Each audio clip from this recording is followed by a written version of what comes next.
On fait quel scénario là? Enchanté, nouvelle partie, tout ça. Non, vas-y. Salut. Salut. Comment tu t'appelles? Esteban et Non, toi? mais les gens savent en fait. Les gens savent. Bon, vas-y, bonne partie. Bonne partie. Vas-y. Alors que j'inaugure ce bar d'échecs à Lille, je demande à cet abonné quel scénario on fait pour cette vidéo. Oh, la pendule que j'ai pas lancée. Voilà la réalité derrière la création de mon contenu. Une pendule qui marche pas, un scénario à inventer. Bon, au final, je me dis autant la jouer naturelle. Faisons juste une partie d'échecs D4, D5, C4, C6, on a la slave. Je joue cavalier C3 et Esteban joue cavalier F6. Bon, G3. Allez, on va développer le fou en fianchetto, sortir Esteban des schémas connus et on se dirige désormais vers une catalane, une ouverture favorite. Et je sais que Esteban ne sait pas trop bien jouer contre la catalane. La preuve, il joue G6 et on ne joue généralement pas le fou en fianchetto sur la catalane. Et alors que je développe mon cavalier en D2, je prépare la poussée E4, il joue petit roc. Allez, c'est parti, on joue E4, on prend le centre. J'imagine qu'il va prendre en E4, je vais faire cavalier prend E4 et j'aurai vraiment une très belle position pour moi. Ah, il va jouer 3 minutes 11 pour moi contre 2 minutes 38 pour Esteban. Ah, première réflexion pour Esteban. Ah, je sens qu'il aime pas sa position, il se gratte les cheveux. Ah, super. Ah, 6, waouh, ça m'a l'air super passif. Je joue E5, je prends tout le centre, j'attaque le cavalier F6. Son cavalier doit aller en E8, il est très mal placé sur le bord. Allez, on prend en D5. Il prend, ok. F4, allez, on va jouer G4, F5. Et on va le mater sauvagement, notre ami Esteban. Ah, j'ai une super position, il a ce fou en C8 qui est très mauvais, bloqué derrière ses propres pions. Allez, cavalier F3, on améliore le cavalier. On va jouer G4 puis F5.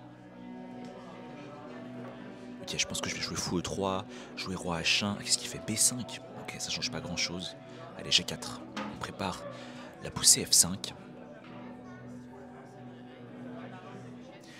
Ah, c'est super. Je vais tout balancer à l'aile roi alors que le centre est fermé. L'aile dame, elle est aussi un petit peu avancée pour lui. Donc en fait, j'aurai du jeu à l'aile roi et lui, zéro contre-jeu ailleurs. Allez, fou E3. On sort le fou. Oh, je peux jouer fou F2 puis fou H4. Et mon fou sera vraiment magnifique sur la diagonale H4, D8. Et en plus, il a mis sa tour en D8, donc il va probablement perdre du matériel. Allez, fou H4. On cloue le pion F6. Ah, il est très mal là. Ah, il joue dame F7, ok. Peut-être que je peux prendre en F6. Et comme ça, j'ai la case E5 pour mon cavalier F3. Il m'a l'air super passif là. Bim, cavalier E5, j'attaque ici la dame F7. Super. J'ai toujours 3 minutes 15 à la pendule. J'ai plus de temps qu'au début de la partie. Et Esteban n'a plus que 1 minute 30. Allez, tour C1, on active la tour vis-à-vis sur le quai C7. On continue à mettre la pression.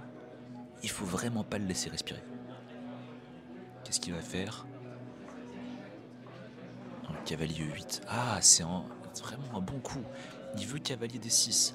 Il veut ensuite mettre un cavalier en E4 ou en C4. Ah, c'est bien joué ça.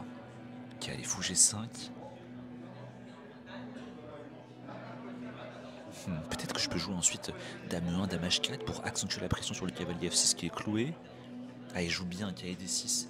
Bon, allez, H4, on va jouer H5, essayer d'ouvrir les lignes sur le roi noir avec H5, H prend G6 peut-être.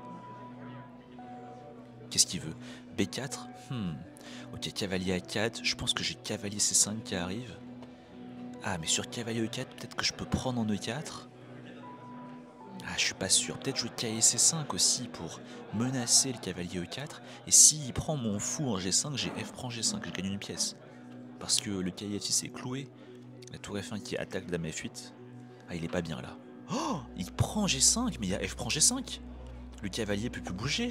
Il va bouger le cavalier. Oh, il va donner sa dame. Ah non, il vient de se rendre compte qu'il y a la tour en F1. Ah, il vient de dire... Ah, putain. Ah, il vient de se rendre compte de l'énorme erreur qu'il vient de faire. Ah, je suis désolé, Esteban. Ah, il a l'air dégoûté. Je suis dégoûté pour lui un peu. Il a plus que 30 secondes.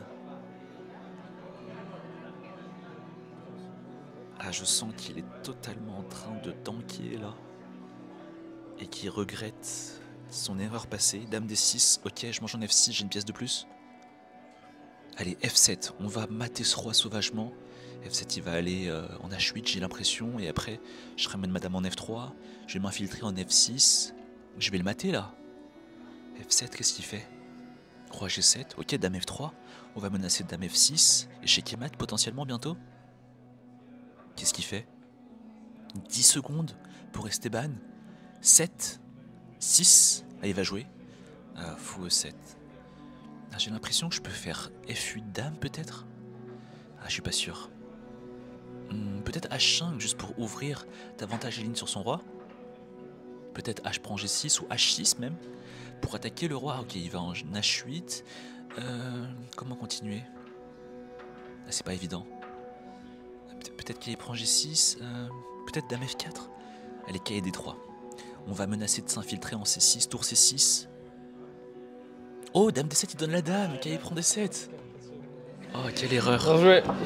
Bien joué, bien joué. Oh il m'a l'air dégoûté. Ah, c'est dur, hein. Ouais, c'est dur là. Ah il a l'air triste. En plus, tu joues devant tellement de monde. Ouais, c'est pas grave. Ouais, en plus, t'as la pression du public. T'as la pression du public. Mais tu joues à domicile quand même.